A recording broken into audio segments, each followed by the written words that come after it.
In this video, we'll be creating this cat with a bit of a Halloween theme. You can then use these techniques to make pretty much any animal you can think of. We'll start by modeling the cat, bringing in reference images to trace around. We'll also use some basic rigging. So it's very detailed and in-depth and therefore takes a little bit of time. I've made it as beginner friendly as possible, but it's not for complete beginners. If you're a complete beginner, then please check out my Complete Beginner's Guide, a free mini course, link in the description, where we make this wonderful scene you can see here. Even better, you could try one of my low poly modeling courses, which are super affordable, again for complete beginners with very methodical steps making low poly characters or landscapes like this. Check the links in the description for the discount codes, and check out my website and playlists on this channel for more great content. So let's get started making this Halloween style cat. So I'm in a new startup file. I'm using Blender 3.31 and my shortcut keys are displayed at the bottom corner here. Now to start with, I'm going to use some background images for the cat. So I've got the folder with those in open here. You can download these from the link in the description, or you could choose your own image of an animal, of course. You don't necessarily need a front view, a side view will probably be enough. Within Blender, you can go to front view with 1 on your keyboard, or you can use the Cartesian coordinates up here by clicking on the -y, and that's front view. Then I can select the Halloween cat front view and drag it into Blender, like so. And that comes in right in the center there, facing the front. If for any reason you rotate it by accident, you can always press Alt-R and Alt-G. That removes any rotation and grabbing or movement. And then you can press R, X, then 90 to rotate it around the X-axis 90 degrees. And of course, press enter. I can then move that into position by pressing G, then Z, and G, then Y, and so on. It is actually helpful to have it behind the middle here. Then we can model in front of it. So press G, then Y to move it backwards. Makes a lot of sense. Let's bring in the side view image and then start positioning them. So I press 3 on my keyboard to go to side view, or you can press the -X just here. And let's find the Halloween side view and drag that in. And you can see it's perfectly along the Y-axis. I'll press G then Y to move it back a bit, and G then X to move it behind the box again, so we can model in front of the two images. Let's start lining them up now. So 1 to go to front view. I can't see the cat very well behind the cube, so I can go to wireframe just up here, and then select front view, which incidentally is an empty, so it doesn't render. It's only there as a guide. Now it's very difficult to see the X-axis going across the bottom here behind the image, so we can make it slightly transparent to help us. To do that, we go to the object data properties just here, and we've got an option here called opacity. If I tick that, bring it down to something like 0.2, I can now see my grids. So I'll zoom in just a touch, G then Z to grab in the Z axis and pull it down slightly. The blue line is the Z axis, so that's the middle, and it seems to be nicely in the center there. Perhaps G then X to just move it across very slightly if I want to be really precise there. But it shouldn't make too much difference. Okay, let's middle mouse button to come out of that view, and we need to start positioning side view. So I'll press 3 on my keyboard to go to side view, select the side view image, and once again, object data properties, tick on the opacity, bring that down to 0.2. It doesn't have to be precisely 0.2, I just find that's the most comfortable. I'll zoom in a bit, G to grab, and move that into position somewhere around here. It doesn't matter too much where you put it on the Y-axis, but roughly in the middle makes it slightly easier. More importantly is that those feet, which are a tiny bit wonky, line up with the floor, which we can see in green across the bottom there. So let's go into perspective once again with middle mouse button, and it looks like they're lining up well. We can check this by selecting our default cube, going to front view once again, and let's position that so the bottom of our cube is on the floor there. And I'll go into edit mode, so that's edit mode up here, and select the faces at the end here. Select that top face, and you can see that's selected there. Back to front view, G then Z to move that up so it hits the top of the head just there. I'll go back into object mode so I can select the background images if I need to, then across the side view, make sure it's lining up with the top of the head. It's close, but it's a little bit short, so this image is slightly shorter than the other image. So if I select the image, and I can now scale this up and position it. Now you could press S to scale and then try and grab it and get the correct scale somewhere around there. That's easy enough, but I'll undo that because there's a quicker way. My 3D cursor in the center of the grid. So Shift S will bring up this pie menu, cursor to world origin, and that will bring it to the center of the grid like this. And I'll go back to side view. I can come up to the middle here and use the 3D cursor as my pivot point. Now when I press S to scale, you can see it's scaling up so I can be slightly more precise. Just remember to change this back to median point Otherwise, it can get a bit confusing. So we've set up our background images, as you can see there, and we're ready to start modeling. So it might be a good time to pause the video here and catch up with me, placing your background images into the scene. Okay, so hopefully you got an okay with that. Now I'm going to select the default cube and delete it, because it's much easier if we use a plane to model our cat. So I'll press Shift A to add, or you can go to the add menu up here, and under mesh we've got plane. Now remember, we're still in wireframe view. I'll go back to solid mode so we can kind of see it a bit easier. And I'm going to press N on my keyboard and go to item. Now you can see the location is set to 0, so it's right in the center of the grid, and the rotation is set to 0. So there's no rotation added to our object. Now we want it to line up with the side view, and we're going to start with that. So I'm going to press R, Y, 90 and press enter. That rotates it around the y-axis 90 degrees, and you can see that written in here. Now later on we're going to mirror this plane, so we only have to model one half of our cat. The mirror uses the local axes, which takes into account the rotation here. So that can get quite confusing, because you might try to mirror along the x-axis, so there's one over here and it mirrors over to here, but it will look like it's not working because there's some rotation on our object. We can actually apply the rotation and make this its natural state by pressing Ctrl A to apply and then rotation. You can also find that menu under Object and Apply. Now you can see that my rotation is set back to 0. So this is its natural state. Okay, so let's go to side view with 3 on my keyboard. I'm going to scale this down and move it, let's say, into the middle of our cat. And we're going to start by modeling the body and the head of the cat. So we'll zoom in. I'll go into edit mode again. So that's edit mode up here. And tab is the shortcut key for that. You can tab into object mode and back into edit mode.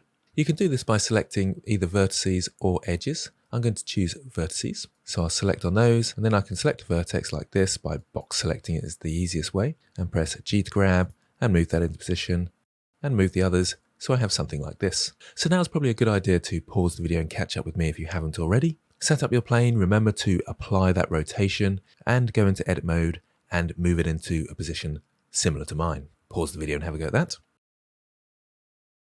Okay, so for the next bit, I need to bring out this edge here. And again, you can be in edge mode for this or vertex mode. I find it slightly easier to stay in vertex mode, and I'll explain why in a second.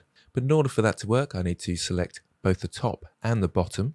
So in a sense, it is selecting the edge down here. And I can press E to extrude and pull that out. And the extrude command creates a whole new face, and I can left click to set that. Then I can select the vertices and move them into position. That's why I slightly prefer staying in vertex mode. I don't have to box select like this because I might accidentally grab a vertex like this. Incidentally, you can hold down Control and box select to remove that, or I can just select one and shift select the next. Then E to extrude and move that across here. Remember, we're not doing the legs yet, and I'll move these into a position something along these lines. Maybe move that one back up a little bit so it's at the top there. And then again, select these two, E to extrude, and pull it to the back, somewhere around here. Now a question you might be asking is, how big do I make these rectangles? Well, you're trying to follow the shape of the curve, and I could add, for example, another one in here, but the more you add, the more you have to edit. So you want to try and keep it as simple as possible. So this is roughly following the curve, even though it's missing a tiny bit here, but we generally got the shape with only 4 vertices at the top there. However, at the back here, it really isn't following the curve of the cat's bum. So we'll need another cut through here. There's a couple of ways of doing this. The easiest is to press Ctrl R for a loop cut, and then when you move your mouse over your shape, you should find you can put a loop cut in the middle. And then you left click once to set that loop cut, and you can position it, and left click again to set the position. Now, if for any reason your loop cut didn't go all the way through your shape, then you might have to look up remove doubles. But that's outside the scope of this tutorial. For now, I'm going to select these vertices and move them into position. So we've now roughly got that curve there, and that looks great. I can select the ones at the front, E to extrude, and move them outwards, and move them into position. Now I'm going slightly off the curve here, and once again, select those. I'll control click to deselect that one, E to extrude across here, and E to extrude again across here. Move those verts into position. I'm not going to do the legs yet, but they will come out of this area here, but we can do the head. So I'll select these vertices here, E to extrude. I can actually scale them all down together like this, and then move them into position, and then E to extrude up to finish off the neck like this. Okay, so if you haven't already, pause the video here and catch up with me creating the body of your cat like this. Now the head is a little bit more tricky. and that is certainly the bit you'll find the toughest. But try and follow along with me the best you can, and you should be fine. Now, probably the easiest way for beginners to understand is just to do a kind of circle around the head. So for this, I'll go to edge mode, just so you can see that's a viable technique as well as choosing just vertices. I'll select this edge here and E to extrude outwards like so. You can also rotate that with R on my keyboard to kind of move those vertices into position and scale it if I need to, with S on my keyboard. And I'll extrude that up here, extrude that round to here, and rotate it. Don't worry about the ear at the moment, we'll put that in later. And once again, round to about here, another one there. And I'm just pressing E to extrude, left click, and then moving it into position. Now I can select the bottom edge of this one and extrude it downwards like this. And for these last two here, if I zoom in a bit so you can see that more easily, I can select both of them by shift left clicking and press F for fill. Again, you can find those commands up in the face menu here. So now we're left with a blank area in the middle here.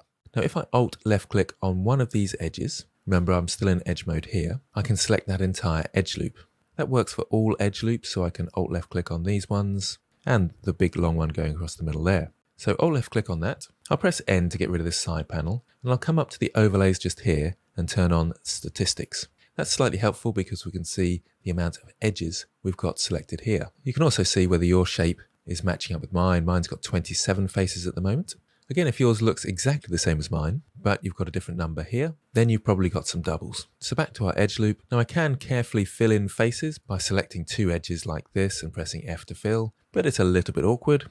I'll undo that, select my edge loop again with Alt left click, go up to my face menu, and there's an option grid fill. Now because I had an even number, it was able to fill it in with quads nice and easily, which you can see here. I'll undo that, and you can see my 8 edges there. If for any reason you didn't have 8 edges, you can just come across to any of your faces and maybe press Ctrl R to do a loop cut, and then when I press Alt left click, I've got 9 edges. So maybe I could put another one in here by Ctrl R and double left clicking, then select my inside, up to the face menu and grid fill. And once again, it fills it in nicely with quads. You might want to go in now and move some of your vertices. I'll press 1 to go to vertex mode, which is the shortcut key for vertex mode up here. And I can start selecting these and moving them into position. And I'm just evening them out so they look a little bit more uniform. If they're more evenly spaced, it kind of helps modeling later on, but doesn't make too much difference. Okay, so if you haven't already, pause the video here and catch up with me, creating the head for the cat. Okay, so you should have something that looks similar to mine. Now, if I go into perspective mode by holding middle click and come around to the front here, you can see that it's just a flat object. So we need to give it some thickness. In order to do that, I can select everything with A. You can also find that in the select menu here. And what I want to do, if I come around to front view with 1 on my keyboard and zoom in just a touch, you can probably see the object origin just there. I'll just show you that from the side again. That's the object origin. So I'll go back to front view, and with everything selected, I'll press G then X to move it off to the side so it matches up with the neck just there. So the object origin is still in the middle of my cat here, but the faces I've created are off to the side over here. Now, so you can see what's going on, I'll come around to the side slightly here, and we're going to add our mirror modifier. So across the modifiers, that's the spanner or wrench icon here, add modifier, mirror. Now that should create an exact replica opposite the object origin along the x-axis. So there's the x-axis highlighted there in the mirror modifier, and there's our mirror. This always goes around the object origin. So if I press G then X and move it further away from the object origin, the other side also moves further away. I'll right click to cancel that movement. Now if, for example, yours ended up looking like this, or maybe like this, that's because you forgot to apply your rotation at the start. So if I go back to the x-axis and turn off that Z, it should flip across to the other side there. If it doesn't, press Tab to go into object mode, N to bring up your transforms. Your rotation should be set to 0. If it's not, press Ctrl A and apply that rotation, and it should work across the x-axis. So now's a good time to catch up with me and add a mirror modifier. Okay, I'll go back into edit mode and I want to join these up. So with everything selected, I can press E to extrude and pull them in together. Now you might notice it overlaps one another, and I can go all the way out to the other side, and overlapping geometry like that is not helpful. So I'll left click, and it's not quite together, but it's close. If I turn this option of clipping on and now press G then X with all those inside faces selected, you can see I can only push them together. They won't go any further. So they clip or stick together in the middle. So I'll do that once again. I'll undo those steps and turn off clipping. With everything selected, so that's A to select all, make sure clipping is turned on, E to extrude in the X-axis and pull it into the center. And we've got the body of our cat then. Now the frustrating thing about this method is that we've got lots of inside faces. If I go to wireframe mode, you can hopefully see those inside faces there. They're all still selected, so I can just press delete and then faces to get rid of them. And you can see we've got a nice solid mesh now with no inside faces. Inside faces can cause lots of problems later on, so you must try and get rid of those. I'll go back to solid mode now, and then we're ready for the next steps. So just pause the video here and extrude your mesh out so it joins together in the center. So at this point, we want to start thinking about the tail and the legs. Now if I come around to the bottom here, we know that this area makes up the leg. If I go to side view with 3 on my numpad, you can see that there. However, if I were to extrude out now, the legs would be joined together. So we obviously can't have that. So I'll undo that. What we're going to need to do is Control R to do a loop cut all the way around the middle there. Now before I do that, so I'll just right click to cancel that. I'm going to go to front view, into wireframe. I can press the shortcut key Z to bring up the pie menu and choose wireframe this way. I can then easily select the outside faces like this. And I'm just going to press G then X to move those outwards. I can move the neck ones in a little bit later on. Now I can select the top ones here, come around to the side and control click so I don't select the back ones there as well. Back to front view, G to grab in the X-axis and move those ones in. So if I come around to the side, you can see what we've got. I'll press Z again and go to solid mode this time so you can see roughly the shape I'm getting here. Don't worry, we'll smooth the shape out later on and we'll extend this side of the head. But we've got a nice area to add our loop cut in now. So I'll press Control R to do a loop cut and double left click. So that's to set it and set it in position. That gives me these outside faces now. So if I press 3 to go to face mode here, I can now select these outside faces, go back to side view and E to extrude and start extruding them down. Now this will be easy in wireframe. So Z to go to wireframe and 1 to go to vertex mode. And I can now start positioning these. Make sure you don't just left click on them because you're only selecting that one vertex. Go back to side view, make sure you're box selecting so that you select both. So with both those selected, I can now start moving them into position. And again, we just select all, extrude down and move them into position. I'm keeping it fairly simple, so not too many extrusions. You could later on add some loop cuts in if you wanted more geometry around the joints for animation.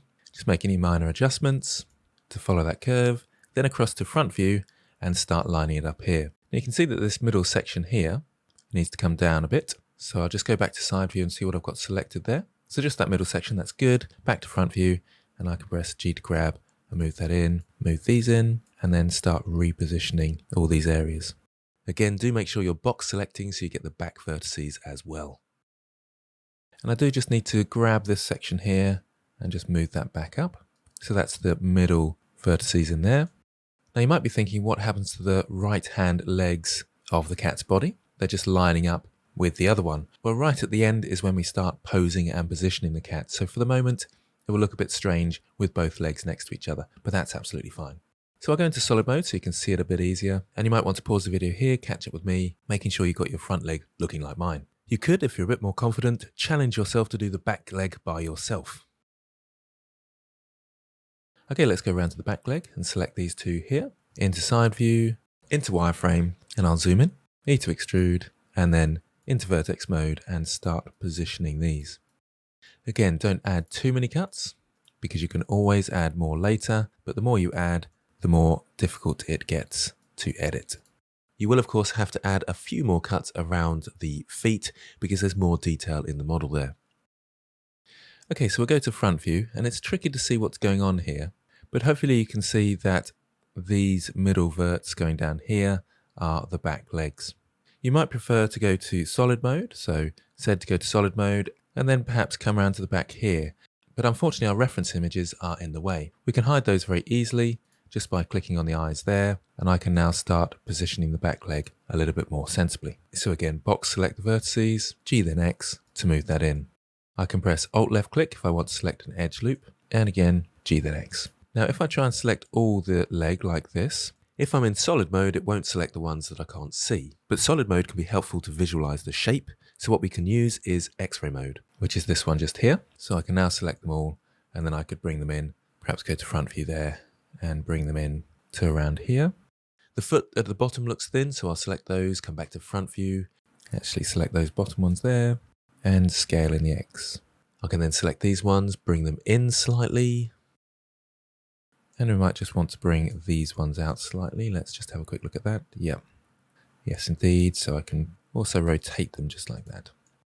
I'll come out of X-ray mode, so you can see the results there, and that's getting there. So pause the video here, catch up with me, and create the back legs. Okay, so lastly the tail. Again, to face mode, select that back face there. Into side view, bring back my reference, and I'll zoom in. Again, I'll go to wireframe, E to extrude up, and start moving these into position. Do remember to box select, so that you select the ones in the background as well. And just extrude out, following the shape. Now a shortcut for this is to hold down Control and right click to create an extrusion around like this. So I'm just holding down Control and right clicking my way round. You might just want to reposition them every now and again. When you get to the end, you will have to bring them in a touch to make them a bit smaller. Okay, that's working well, but it's a little bit thick as it gets towards the end. So I can select these ones and G then X to move those in, and then just taper this slightly. So G then X and G then X. And that's looking fairly good. And lastly, let's select these last two here, G then X to move those in, and I can continue that a little bit with the next one as well. Let's go back to solid mode and see how we're looking. Okay, that's working quite well. So pause the video here and catch up with me creating the tail. Now we need to create a bit more of a cheek to the face. So I'll come into here, into face mode, and select by holding down Shift and box selecting these faces here. Round to front view, make sure I can see my reference image. E to extrude and pull it out so it's the size of the cheek there. Again, it looks a bit odd, so let's think about starting to round out the shape. Let's start with the back. If I go to edge mode with 2, select this edge from here. And if I hold down Control and click this edge just here, it selects the shortest route between the two. If I press GG, so double tap G, I can edge slide it along towards the middle, and then GG once again, I can edge slide it back down. And that kind of curves out the shape. Let's do it on the back of the cat's bum just here, so GG, and slide that back like so. So double tap G for edge slide, a really useful tool for smoothing things out. Now for the legs, if I go from here, let's say to here, and I press GG, I can't go this way because if I do the same on the other side, it will just flatten out again. But I can press GG and go in towards the middle and kind of curve it around this way. Hopefully that makes sense. So I can slide towards the middle in the X-axis, but I can't come back along the Y-axis this way. I'll do the same for this front leg here, for example. So GG to move that in. And from the middle here down to the bottom here, GG. And can you see how it's created that curve on the legs? And if I do the same for the front, I can go all the way up to here, down to the bottom here. Remember to Control click to select that whole line, GG to slide it in. Then this one from the middle here, down to here with Control click, GG to slide it in. And you can now see we've got a little bit of curve to the legs. On some of the edges, you can Alt left click and select an edge loop like this and GG to slide it in. And the same for the inside, GG, slide it in. Alt left clicking can sometimes be a little bit more awkward because you have to know the edge loop and the ins and outs of it. So just use the Control left click for the shortest path if you're confused. I can round out the underside of the body a bit by selecting these and pulling them in. I can also select this from here to here and GG and bring that upwards as well. And we've got a bit of curve to the body. I can also do the same for the tail. If you Alt left click here, you should be able to select the edge loop and GG to slide it inwards. And the same for this one here, you should be able to Alt left click and slide it inwards as well with GG. Now to explain this idea of edge loop selection further, if I Alt left click on this edge loop here, the selection stops when it reaches any vertex that hasn't got 4 edges going off it, and they're known as poles. So I can Shift Alt left click and it will go all the way around to here, which is another pole if I zoom in on that area. And select these last two. So again, it won't go through poles, but I can select all those around there. Again, GG to edge slide and GG to edge slide in. And it's created more rounded face like this. There's just a few areas like from here, holding down Control to here, and GG to edge slide, and I can round that out as well. Okay, so pause the video here, take a moment to round out the body of your cat. Okay, from here it gets a tiny bit more tricky as we go to more detailed areas, such as the ears and the eyes, and the face in general. Now there's several ways of doing this. A nice easy way is to go across to the sculpting workspace, and I'll move in on my object. I can change the size of my brush with F, and if I hold down Shift and tap on my object, I can smooth some of these edges out. If I press G, I get the grab brush, which is down here. I can pull out the brushes so you can see their names. I can just bring the mesh in and pull it in so it's a shape more of a cat's muzzle there, and bring the front of a cat's head in slightly. If you look at the reference image, we've got a muzzle here, and then this is very much the back of the head. So we want to keep the shape of the back of the head and just bring these other areas in slightly. So you can roughly see what's going on there. If I go to side view, just to make sure I've matched up still with my reference image, I can just left click and pull these areas out. And every now and again, I might want to smooth out by holding down Shift and tapping the left mouse button. Let's go to front view and see if we're lining up. So a little bit of pulling about like this with the grab brush, and we slowly get there. So we've got more of a cat's head just there. Might want to smooth out the neck a little bit at the back, so I can hold down Shift and maybe all the way up to the top. But as you can see, if I undo that, this area moved an awful lot. So if I hold down Shift and tap, you can see it moves inwards. And if I go to side view, I've kind of lost the shape. So just be aware of that. Particularly big areas of polygons like this, you'll see a bit more distortion in the shape. So you might just want to move these areas by hand if you feel you need to. And always go back to your side view and front view and make sure it's all in position. Now, one last thing, you might notice that the cat looks a little bit strange. It's got some dark spots and then very light spots, sort of overly reflective. That's because the normals are pointing the wrong way, and I'll explain more of that in a moment. But for now, just pause the video, make sure you've caught up with me using the grab brush and the smooth by holding down Shift to edit the shape of your cat. Pause the video and have a go at that. Okay, to explain about normals, I'll just go to layout mode. And you might be able to see it here a little bit as well. It's got an unusual reflective look. Now under the overlays, just up the top here, we've got an option called face orientation. And you can see it's all red.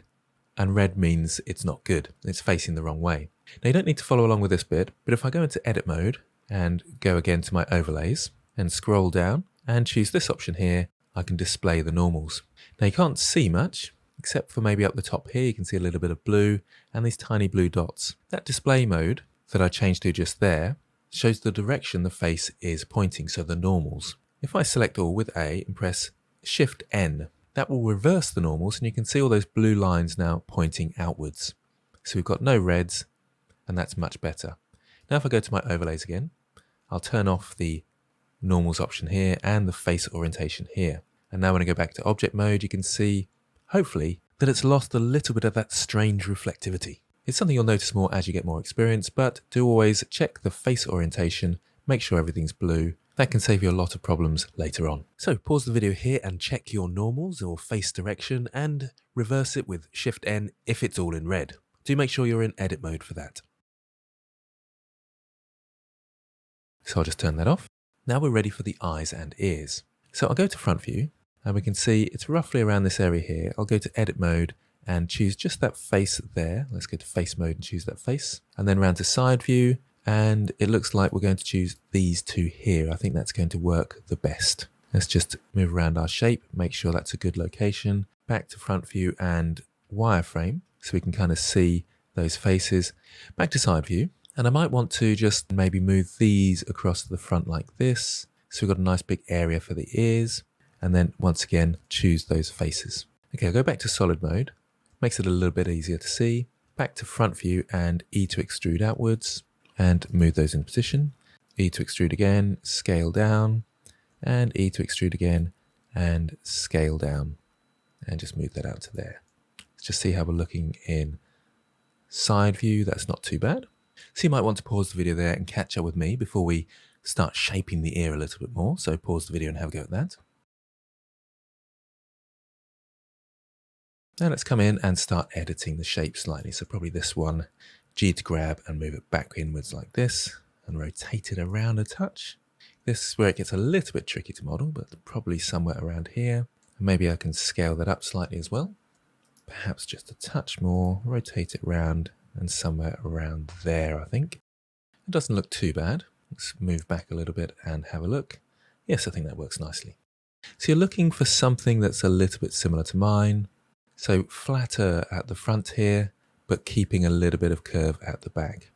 And you might find, if I go into edge mode, I can edge slide these along, so GG. And you can do an edge slide with vertices as well, so I can move these along as well like this. But it's probably not too necessary to do that. You can see the rough shape there, and it seems to be looking fairly good. So pause the video and try and reshape your ear so it looks similar to mine here. You might notice it's got a tiny bit of twisting and turning. Can you see how this quad here, if I move up to there, suddenly turns into a triangle? So looking at that, it's not so great. And we can probably just move this one back to solve that anomaly. It's not too bad now. And you're probably wondering why it does that. Well, all these quads, they're really great for modeling, and it makes it nice and simple as we can do things like loop cuts and extrusions nice and easily. But they are all rendered as triangles. Every quad you see is rendered as a triangle, hence why you get these triangles like this when a quad goes around a corner. Anyway, enough of that. Let's work on the eyes. So I'll go to front view, and we want to be able to see our eye, so I'll press Z to go to wireframe. And there's our eye in there, and we want to be able to cut out that shape. Now this is much easier. If I come around to the side here, I'm going to select all these vertices here, and maybe a few at the front here, just anything that I don't really want to get in the way. So I want to cut out the eyes in the front here, so I want to be able to see these, and I want to be able to hide these. And I can just press H to hide. Now when I go to front view, with 1 on my keyboard, I can easily see an area to cut out. I'll move these vertices to the top here. So we've got a space for the eye in the middle there. And this is the top of the muzzle, so I'll bring this right down to that muzzle area there. I'll just go to side view. It does seem that our side view and front view aren't matching up completely, so I'll kind of go halfway, I think. That's very common with reference images, as it's not that easy to draw them and match them up perfectly. Now what I can use is the knife tool, so I can press K for the knife tool. My cursor will then change to a knife, and I can literally just left click all the way down to here, and then back again, and finish up to here, and press enter. That cuts out the eye nicely. Now you may notice that we've got these funny faces now. If I go to face mode and select this face here, it goes all the way around the edge. It's not particularly good to have that. We can tidy that up. Again, we could use the knife tool, K for the knife tool, and cut from there to there, and press enter, and cut from here to here. Or you can go to vertex mode, select 2 vertices, and press J to join them, and you'll get a line between them. Now you'll notice that this is no longer a quad. And so far we've been modeling with quads or rectangles, and that's the best practice. I'll just press Alt H to bring back the rest of our mesh, and Z to go to solid mode, so you can really easily see those triangles there and there.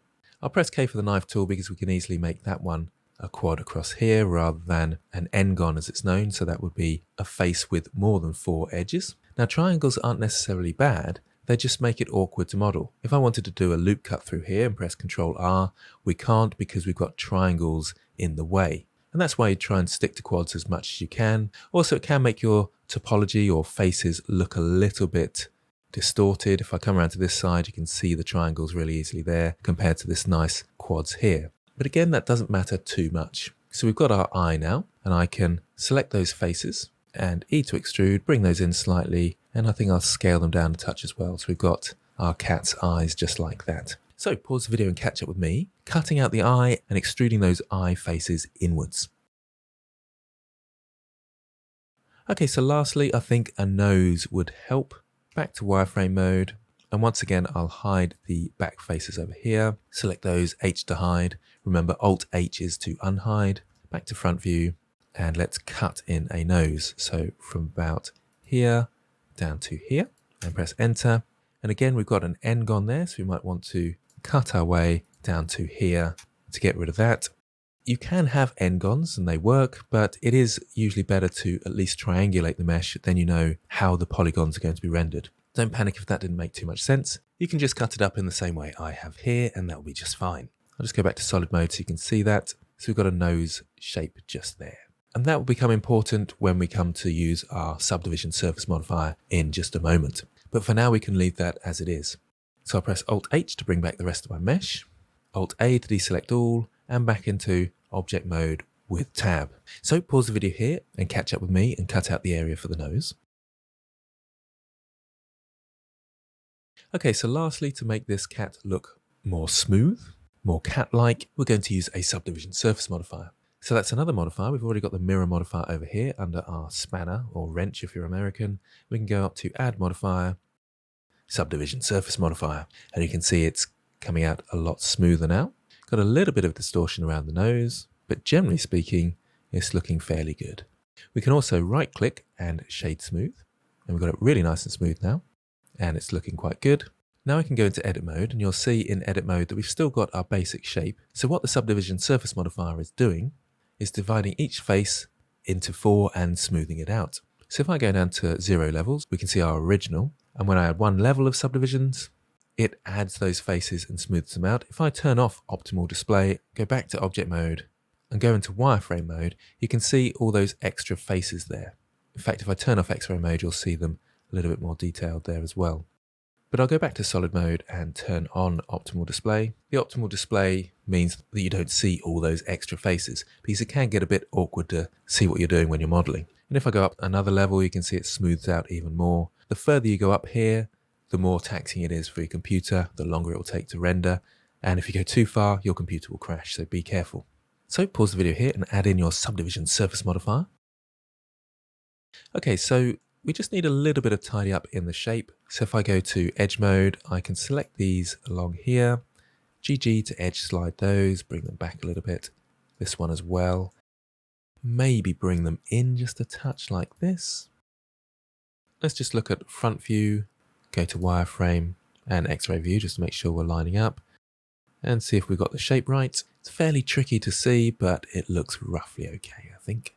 Might need to just come in a little bit there. That looks good. Now we can't really see the outline of the nose, but if I go to face mode, select that face and press E to extrude to put it out, suddenly we can see the outline a bit more. Let's go back to object mode so you can see the results of that. Makes this edge a little bit sharp as well. But what's happening there, if I go back to edit mode, is that the closer you have two edges together, the sharper the edges get. So if I want to stop this edge from being so sharp, I will need to select these vertices. Hard to see that one, but it's in there. And if I bring that down a little bit further like this, and this one down further, you can see that it's smoothed that top edge out there. I might just want this a little bit more rounded, so I'll G then Y to move that back just a touch, so it's a bit more curved. And that's looking fairly successful. If you don't want it looking so sharp, you can select that face and then scale it down a bit more, and it will smooth it out because those edges aren't so close together. Okay, so pause the video and catch up with me, sorting out the nose and rounding out the face a little bit more. So in this next part, we want to be able to pose our cat and put it into a nice position. There's two ways of doing this. The first way is to go into edit mode and actually move the legs manually. Now don't follow along with this, but I'll show you what that looks like. So if I go into X-ray mode, select these bottom legs here and move them backwards, I could move the legs. However, you can see that both legs are moving at the same time because of our mirror modifier. So I'll go back into object mode and turn X-ray mode off. I would have to apply the mirror modifier in order to change the legs separately. So I'd come across the modifier, and in this menu here, I could choose apply. Now I can go in and select the legs separately. So back into X-ray mode, control box select to get rid of these ones and that one there. In fact, it's the other leg that goes backwards, but not that it makes too much difference, but I'll select this one instead. Make sure I've got those faces selected as well. And then we come across the side view, start rotating it and placing it into position. And that works okay, and I can start editing and moving these around as I see fit. Now that's okay if you've got a very basic pose, but what we're going to do is add an armature to our cat, so you could actually animate it if you want to, and you can put your cat in far more complicated poses far more easily. So I'll undo all those steps, back to solid mode, and I've got my mirror modifier back. So let's add an armature or a skeleton for our cat so we can pose them. First of all, I'm going to turn off the reference images because we don't need those at the moment. This will be easier in side view. So 3 on my numpad, round to side view, and I'll just move us into the middle a bit more. And just bear in mind, I'm in object mode for the cat, and I can press Shift A to add, and I can now add an armature. So this is a basic armature. Now, if you're completely new to bones and armatures, you might want to have a look at my Introduction to Animation series. Check the links in the description for that, but I'll give you a very quick rundown. At the moment, we're in object mode, and I can press G to grab to move this bone into position, so I'll just move it somewhere around here. And that can be the end of the spine just there. Now, the first problem is we can't see the bone through the animal. But with that bone selected, I can come down to the object data properties just here and go to viewport display, scroll down just a touch, and there's in front just there. And now wherever I move to, the bone will always be visible in front of the cat. So back to side view. And now's a good time to pause the video here and add in your bone and make sure it's in front of the mesh. Now, if I want to add more bones to this, I need to go to edit mode. So it's very similar to meshes where you've got object mode and edit mode. With bones, you actually have object mode, edit mode, and pose mode. Edit mode is where you make the skeleton and edit the bone's position. Pose mode is for when you actually start animating it and posing it, of course. So into edit mode, and you can just use tab for that again. And there's three parts of the bone. There's the main bone, the top, and the tail. I can press G to grab with the tail selected and move that to here as the start of the spine, and E to extrude out, and we'll just E to extrude out again, E to extrude out again, and we've got a simple spine going across the top. Now you might be tempted, like I have here, to copy the bone structure of the animal. However, the body will eventually be attached to these bones, and in order to attach it, it will be thinking about what's the nearest bone to the corresponding vertex to think about which parts of the animal are controlled by the bones. So these vertices around this bone will be controlled by that bone, and these vertices here by this bone, and so on. So actually, we want to move this, G to grab in the Z-axis, further into the middle, probably somewhere around here. So it's not quite mimicking the spine of a cat, which is purely at the top, because we want these vertices here to be affected by this bone. We don't want it to be all the way down at the bottom, because it could look a little bit strange when it's bending around the middle position here. So we're keeping slightly to the bone structure of a cat, but bearing in mind that we want to attach these vertices here to this spine bone.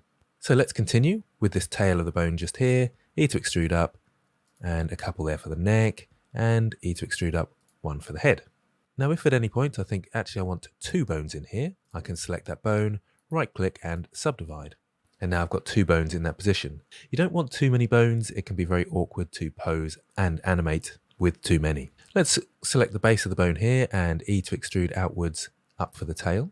And we'll just go all the way around the tail. I'm not going to really pose the tail much, but just in case you wanted to, we'll have some bones going all the way around here. This possibly might be too many, but it doesn't matter too much. It might be a good idea now to check that you are in the middle of your mesh. Just go around to front view like this, making sure that the bones are lining up with the center.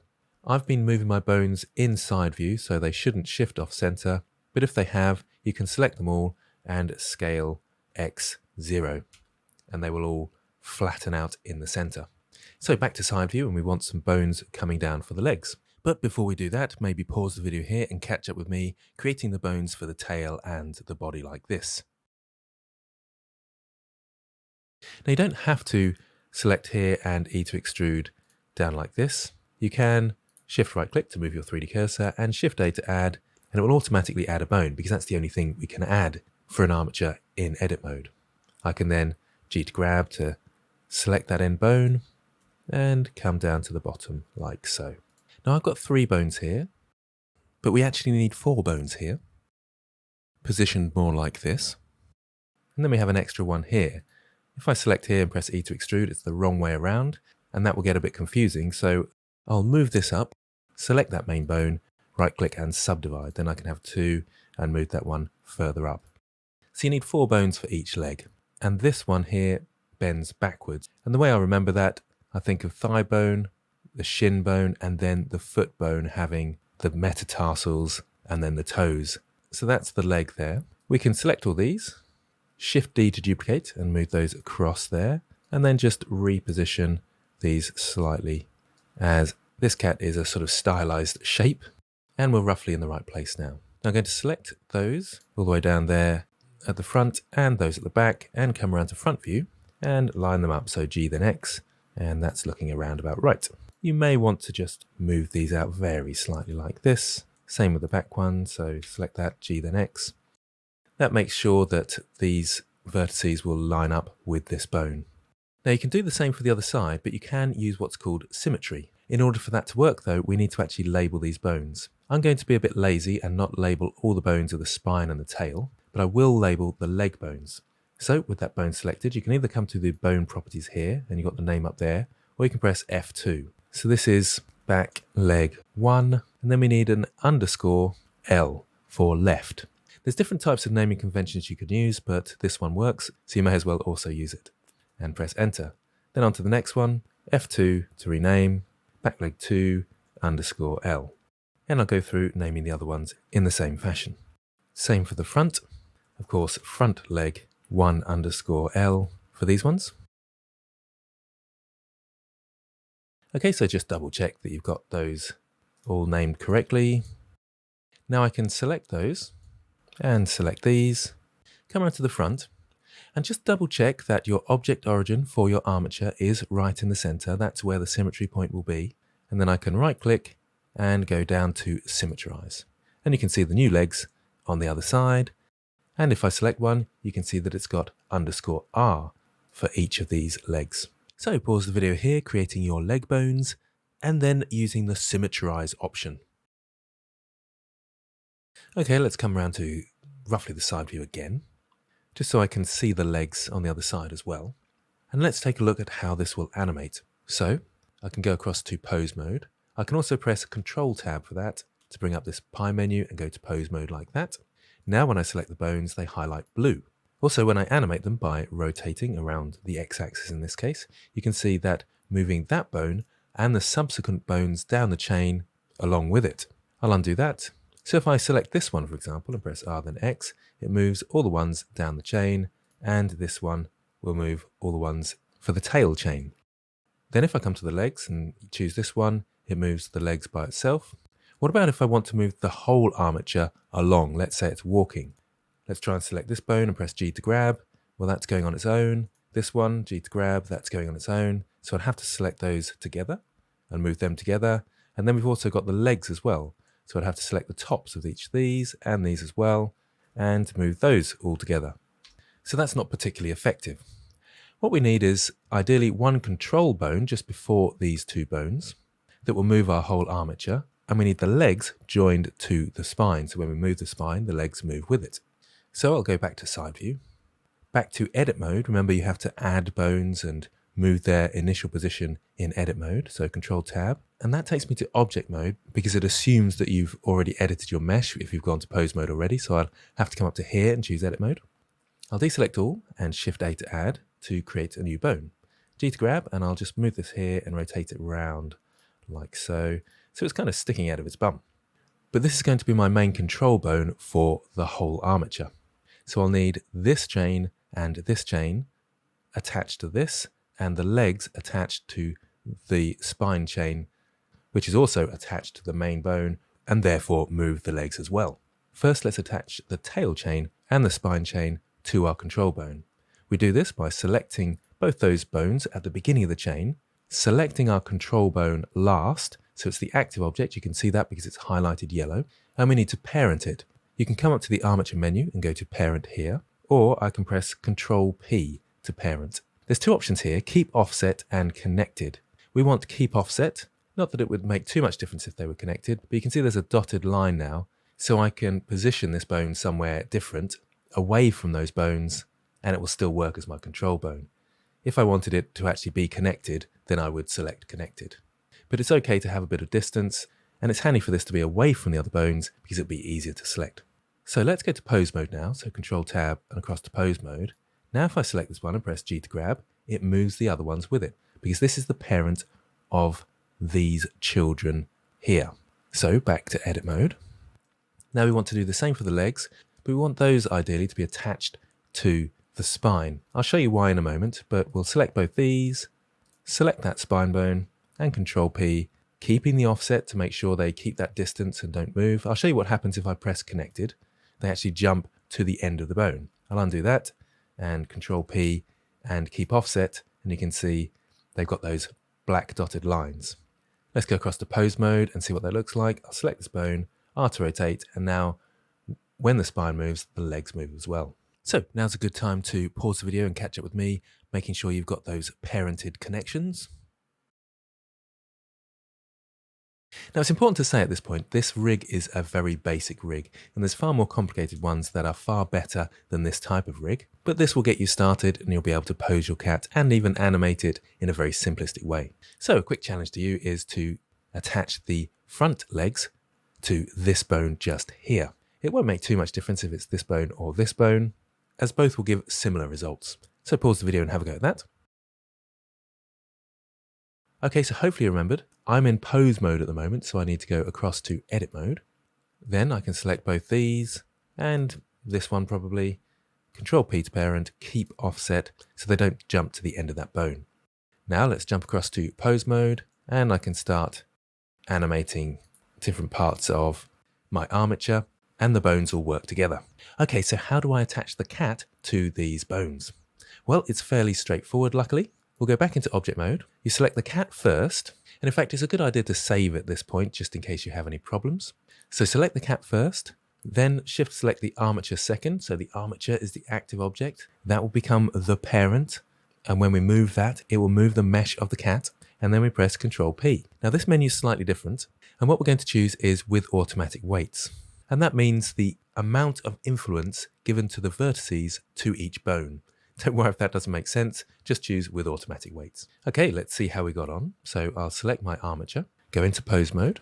First of all, I'll move the control bone, so G to grab, and it's moving the whole cat.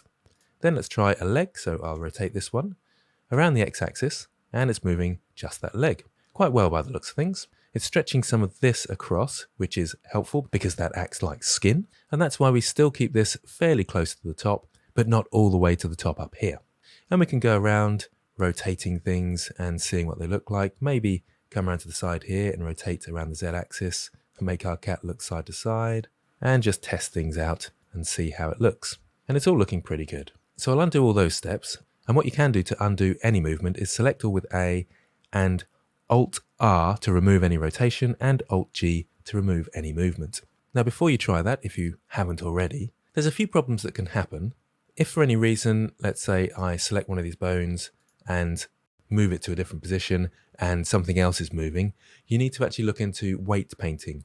And again, that's beyond the scope of this tutorial, but there are other tutorials on my channel which can help you. If for some reason you got an error called bone heat weight failed, that's because your cat may have some doubles. So I'll just quickly go back into object mode, select my cat, go into edit mode, select all, and you should be able to press M to merge by distance. Mine has removed 0 vertices because I didn't have any doubles, hence mine worked. But if it removes some, hopefully you'll be able to parent it to the mesh, unless you've got something like some inside faces there or something like that. So just have a good look around your mesh if you keep getting that error. So take a moment to parent your cat to the armature. Okay, so at this point, let's go back into object mode, select my armature and start thinking about the pose. So into pose mode, I'll go to side view and I'll bring back my background image, select that backbone there, rotate it until it's into position, roughly around there, and let's rotate the foot so it's upright like that. And you can always G to grab these ones, move them down. Any that are at the base of the chain, you can press G to grab, but this one, for example, I can't press G to grab, it just rotates it. So that's in position. I'll select this one here, back to side view, R to rotate, move that into position, rotate that, and just move it down a little bit like so. I think it would be good to have some sort of arch in the back, so I'll select this one, R then Z to rotate it around like that, R then Z to rotate it around like that.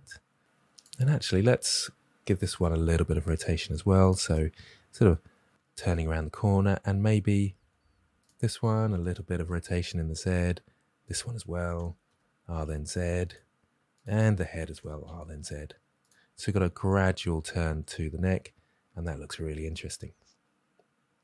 You can edit the tail if you want to as well. I don't think that needs too much effort, and I think that's looking great. So if you haven't already, have a go at posing your cat. You might want a similar position like mine, or create your own that you find interesting. The last thing that I'm going to go through with you is just adding some materials to our cat.